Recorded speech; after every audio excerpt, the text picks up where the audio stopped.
गिबियावनो जोङो दावरायजार इक' टुरिजम ससाइटि बगामाथिनि बे लावखार ओंखाम जाग्रा जायगानिफ्राय नोंथांमोनखौ जोङो बरायग्रोनो हाबाय। दा जोङो बगामाथिनि सोमोन्दै बुंनो थाङोब्ला दा जों बुंनांगोन बगामाथियाथ' दिनैनि समनि नङा, बियो दिनै गोबां बोसोर जाबाय। देग्लाय जोङो थांनाय 2008 सननिफ्रायनो 8 मायथाइनिफ्रायनो जोङो बेखौ सालायगासिनो। गोदो जेरैबायदिमोन दा बिदि नंला। गोदो जेब्ला जोङो गायसनदोंमोन बै समाव गोबांनियाव जायगानि प्रब्लेम, लामानि प्रब्लेम आरो बेफोरबायदि राफ्टिं, जिप लाइन बेफोरबायदिनि जेबो सुबिदा गैयामोन। दा जोङो फैयै फैयै नैबे दिनैनि समाव जों गोबां नैबे स्टेजसिम जों सफैनो हादों जे जोंहा दा राफ्टिं गेलेनो हागोन, जिप लाइन गेलेनो हागोन, नाव दङ, काटनि नाव दङ, बेयाव जोंहा गेलेनो हागोन आरो गराइ दङ, गरायाव गाखोनानै गथ'फोरखौ दिबथिंनो हायो। आरो नैयाव जोंहा मोनसे दङ, बै गथ'फोरनि गेलेनाय बै ट्रेन रिलिंआव बेखौ जोङो थारमाने बानायना होनाय जादों। दा जाय बिथांमोना जोंनि दावरायजार नैबे लावखार ओंखाम जानायाव फैगोन बिथांमोना गासैखौबो गेलेनो मोनगोन, नुनो मोनगोन। जिहेथु दावरायजार होनना बुङोब्ला जिहेतु आसामनि दाथ' नैबे बगामाथि जोंनि दावरायजार इक' टुरिजम ससाइटि बगामाथिनि बे लावखार ओंखाम जानाय जायगायाव जोंहा आसामनि खना खनला जायगानिफ्राय मानसिफोर फैयो, सिगांनिफ्राय फैबाय थादों आरो हयथ' नै देग्लाय बांसिन फैगोनखौ जोङो मिजिंथिदों। मानो होनब्ला लामा सामाया जोबोद मोजां जाबाय। जोङो लामा सामाखौ जोङो मोजां खालामबाय आरो नैयाव जेरैबायदि जोङो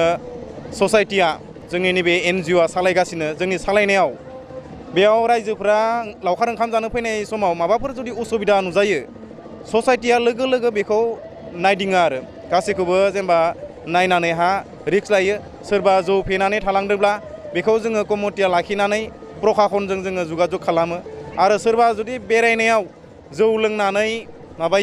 दावराव दावसि खालामो, बेफोरनि थाखाय जोङो प्रखाखननि राहा लानाय जायो। आरो जिहेथु देग्लाय जों नुनो मोनदों बेफोर माबाखौ नुनानै जोंनि बे गाइड होनायखौ नुनानै दुलाराय बे आसामनि BTRनि रायजो राजाफ्रा मोजां मोनदों, फैगोन। देग्लाय जों मिजिंथिदों थांनाय बोसोराव जेरैबायदि जादोंमोन बिनिख्रुइ देग्लाय साबसिन बांसिन मोजां जागोन आरो बांसिन मानसि जागोन होननानै जोङो मिजिंथिदों। रायजो राजानिफ्राय मा अनसायनाय मोनदों नामा? रायजो राजानिफ्रायथ' बगामाथि नैबे दावराय होनना बुंबा रायजो राजाया ओरैबायदि अनसायनाय जों नुनो मोनदों। मानो होनब्ला जेसेबां रायजो राजा फैदों नैयाव जोबोर मोजां मेसेज होलांदों। नायनो नैयाव जेरैबायदि नायनो समायना, फारनैथिंबो हाजो, दैनि जेरैबायदि समायना नुथाय, राफ्टिं गेलेनो मोजां नाङो, हाजो गाखोनो मोजां नाङो, बुद्ध मन्दिरसिम थांनो मोजां नाङो, बाथौ मन्दिर मोनो आरो जेरै गोसो ओरैनो थारमाने रंजानो हायो।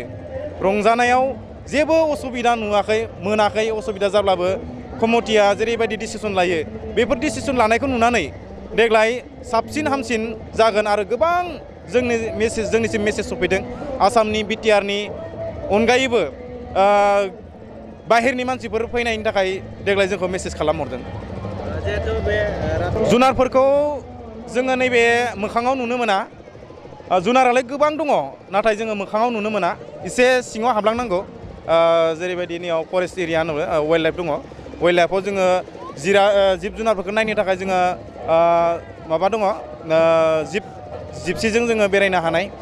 बेजों बेफोरबायदि दङ, राहा दङ। बेजों बेरायनानै नायनो हागोन रायजो राजा नोंथांमोना। आरो एसे मोनायोब्ला दावराय नुयो, गोबां रोखोमनि दावराय नुगोन। आरो फुङाव फैयोब्ला जाय फुङावनो सफैयो दावराय नुयो, मैदेर नुयो, मै नुयो। ओमफ्राय हाग्रायाव जुदि जिपजों गिदिङोब्ला, जिप साफारि खालामोब्ला गोबां जिब जुनार नुनो मोनो आरो। दाथ' BTRनिफ्राय जोङो जेरैबायदि सहाय सुबिदा मोननांगौ जोङो मोनथ'वाखै होनना बुंब्लाबो गोरोन्थि जागोन। मोनदों, नाथाय जेसेबां मोननो गोनां जोङो बेखौ मोनजोबनो हायाखै। लासै लासै जों मोनगोन होननानै जों आसा खालामदों आरो जोंनो BTR गभर्नमेन्टआबो जोंनो खोथा होदों। बे लेखायै जोंबो मिजिंथिदों BTR सरकारा जोंखौ हेफाजाब होगोन। दा हयथ' BTR गभर्नमेन्टआ जोंनो मोनसे मोननै बेफोरबायदिनो हेफाजाब खालामबाय थादों। जों बिथांमोननि हेफाजाबखौ मोननानै जोङो BTR सरकारखौ जोङो साबायखर जासिदों आरो। जोबथारनायाव आं बेखौनो खावलायनो सानदों जे नैबे बोसोरा बयनि थाखायबो मोजां जाथों बयनिबो साननाय हनाया गोजों जाथों आरो बयबो जाहाथे बगामाथियाव बोसोरनि नैबे बोसोर गोदानखौ बरायनाय हिसाबै फैनानै बोथिसे लावखार ओंखाम जानायजों लोगोसे रंजा बाजा खालामनो हायो आरो फैबाय थानाय समाव जाहाथे बगामाथिया बिदिनो साबसिननिफ्राय साबसिन नोंथांमोन बयनिबो सहाय सुबिदा लानानै जौगालांनो हागोन बेखायनो आं बयखौबो रायजो राजाखौ जोंनि ससाइटिनि जानानै वेलकाम खालामदो फै नोंथांमोना बयबो फैनानै बगामाथियाव बोथिसे जाफै बेयाव माबाफोर असुबिदा नुजायोब्ला जोङो ससाइटिया कमिटिया जोङो राजि दङ जेरै हायो जों ओरैनो जोङो हेफाजाब खालामगोन नोंथां बयखौ फैनायनि थङा जाबाय जेरै गुवाहाटि रड जोंहा गुवाहाटि थोंजों जायो डाइरेक्ट गुवाहाटिनिफ्राय ओरै बायहाथा सारियालि गरायसर बेनिफ्राय नावकाटा बाङालिपारा बेजों डाइरेक्ट साहा फैबानो मोनगोन आरो ओरै क'क्राझार बरपेटानिफ्राय फैयोब्ला तामुलपुर रङिया तामुलपुर बेनिफ्राय नागुरजुलि बाङालिपारा जानानै बाङालिपारानिफ्राय साहा हाबनांगोन बेनिफ्राय आरो उदालगुरिनि फैयोब्ला उदालगुरि साइडनि उदालगुरिनिफ्राय फैयोब्ला नोंथाङा ओरै मोनगोन टंला मोनगोन बेनिफ्राय बिथिं डिमाकुसि जाना फैनांगोन डिमाकुसि आट्रिघाटनि एसे फैनानै पाथारनदि मोनो बे पाथारनदिथिं हाबबानो जोंनि बगामाथि सफैगोन कन्टेक्ट लानो गोसो दंब्ला जोङो कन्टेक्ट नाम्बार जोंनि एप्स दङ बगामाथि टुरिस्ट 24 एप्स जोङो बेखौ डाउनलड खालामबानो बेयाव गासैखौबो नोंथांमोना मोननो हागोन সকলোলৈ আমাৰ দাৱৰাজাৰ বগামাটি পিকনিক স্থললৈ স্বাগতম জনালোঁ এইবুলি আমাৰ এই বগামাটি পিকনিক স্থলীত আমাৰ দাৱৰাজাৰ ইকো টুৰিজম ছ'চাইটিৰ পৰা বিশেষভাৱে সুবিধা কৰি দিয়া হৈছে আমাৰ ইয়াত যিসকলে আমাৰ ইয়াত মানে পিকনিক খাবলৈ আহে বা ফুৰিবলৈ আহে তেখেতসকলৰ কাৰণে আমাৰ ইয়াত যাতে মানে ভালদৰে এনজয় কৰিব পাৰে সেইকাৰণে আমি ইয়াত মানে ৰাফটিঙৰ ব্যৱস্থা আছে তাৰপিছত আমাৰ ইয়াত নাওকা বিহাৰৰ সুবিধা আছে তাৰপিছত আমাৰ ইয়াত মানে জিপ লাইনৰ সুবিধা আছে তাৰপিছত আমাৰ ট্ৰেকিং কৰিব পাৰে তাৰোপৰি আমাৰ ঘোঁৰা চাফাৰী কৰিব পাৰে তাৰোপৰি আমাৰ ইয়াত যিসকল ইয়াত ফুৰিবলৈ আহে তেখেতসকলে আমাৰ যিহেতু ওচৰতে আমাৰ বৰণিৰ ৱাইল্ড লাইফ আছে বৰণিৰ ৱাইল্ড লাইফত আমাৰ যিমানখিনি জীৱ জন্তু আছে এই জীৱ জন্তু যেনেকৈ হাতী বা চৰাই চিৰিকটি তাৰপিছত বাঘ বা ভালুক বা ময়ূৰ ঠিক তেনেকুৱা জীৱ জন্তুবোৰ মানে উপভোগ কৰিব পাৰে তাৰোপৰি আমাৰ ভূটান পাহাৰৰ পৰা যি বৈ অহা যিটো বৰনদী নদী এই বৰনদী নদীত আমাৰ যিখিনি মানে মাছ এইবিলাক আমি ইয়াত উপভোগ কৰিব পাৰে তাৰোপৰি আমাৰ ইয়াত বনভোজ খাবৰ কাৰণে আমাৰ ইয়াত যথেষ্ট মানে স্পেচ আছে তাৰপিছত আমাৰ ইয়াত প্ৰকৃতিৰ এটা অৱদান বুলি ক'ব পাৰে আমাৰ ইয়াত মানে বহুত হাজাৰ হাজাৰ বগৰী গছ আছে তাৰোপৰি আমাৰ যিখিনি ইয়াত বনভোজ খাবলৈ আহে তেখেতসকলৰ যাতে মানে পাৰ্কিঙৰ ব্যৱস্থা ৰাখিবৰ কাৰণে আমি ইয়াত পাৰ্কিঙৰ ব্যৱস্থা কৰি থোৱা হৈছে তাৰোপৰি আমাৰ যিসকল বনভোজকাৰী ইয়াত বনভোজ খাই পেলাই যাতে নিজৰ ঘৰত উভতি যায় সেইকাৰণে সেই বিষয়ত আমি NGO তৰফৰ পৰা ভালদৰে মানে চোৱা চিতা কৰোঁ নাই যিসকল মানে পৰ্যটকসকলে ইয়াত আমাৰ ধৰি লওক জিপ লাইন বা ৰাফটিং তাৰপিছত নাওকা বিহাৰ চাফাৰী কৰা তেখেতসকলৰ মানে পূৰা ছিকিউৰিটি আছে আমাৰ ইয়াত যিসকল মানে পূৰা ট্ৰেইনিং পাছ কৰি অহা ব্যক্তিসকলে ৰাফটিং বা নৌকা বিহাৰ বা যিখিনি জিপ লাইন সেইসকল মানুহে আমাৰ চলাই আছে সেইকাৰণে ইয়াত পূৰা ছিকিউৰ আছে ইয়াত আমাৰ কোনো মানে দুৰ্ঘটনা হ'ব লগা ইয়াত মানে কোনো ভয় নাই ৰাইজৰ সঁহাৰি কেনেকুৱা পাইছে এইবাৰ এই আমাৰ এতিয়া মানে নতুন বছৰ আহি আছে সেইকাৰণে এতিয়া মানে দিনৰ দিনে মানে বাঢ়ি আছে আৰু ছানডেৰ দিনা আমাৰ বেছি হৈ আছে এতিয়া মানে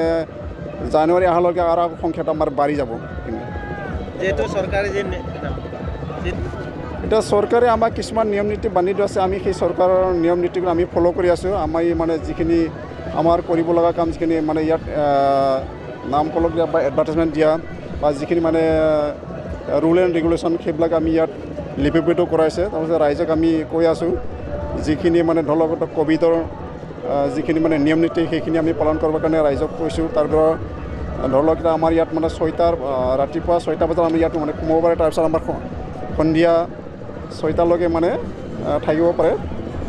এইখিনি আমাৰ মানে গভৰ্ণমেণ্টৰ ফালে আমাক মানে নিৰ্ধাৰণ কৰি দিয়া আছে এইখিনি ইয়াত যিহেতু অবৈধ পুৰা ৰমৰমীয়া বেয়া চলি আছে মানে দোকানবিলাকত দেখা পাইছোঁ কমিটি কেনেকুৱা আমাৰ কমিটিৰ তৰফৰ পৰা সিহঁত যিবিলাক আমাৰ ইয়াত দোকান দিয়ে সেই দোকান দিয়াবিলাক আমাৰ ফালৰ পৰা কৈ দিয়া আছে যাতে দোকানবিলাকে যাতে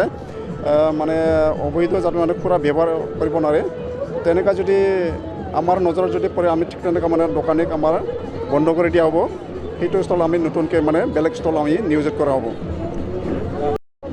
যিসকল মানুহে আমাৰ ইয়াত আহি মদ খাই পেলাই হাল্লা কৰে তেখেতসকলক আমাৰ নজৰত পৰিলে আমি লৈ যাই পেলাই অফিচত তেখেতসকল মানে ৰাখোঁ তাৰপিছত তেখেতসকলক মানে বুজাই পৰাই যিবিলাক নেকি নিচা মানে কম হৈ যায় বা নিচা শেষ হৈ যায় তেতিয়াহে আমি তেখেতক মানে ঘৰলৈ উভতাই পঠাওঁ তাৰোপৰা আমি পুলিচৰ লগত বা প্ৰশাসনৰ লগত আমি পূৰা সঘনাই মানে যোগাযোগ আছে তেখেতসকল আমি থানাত বা প্ৰশাসন আমি চমজাই দিওঁ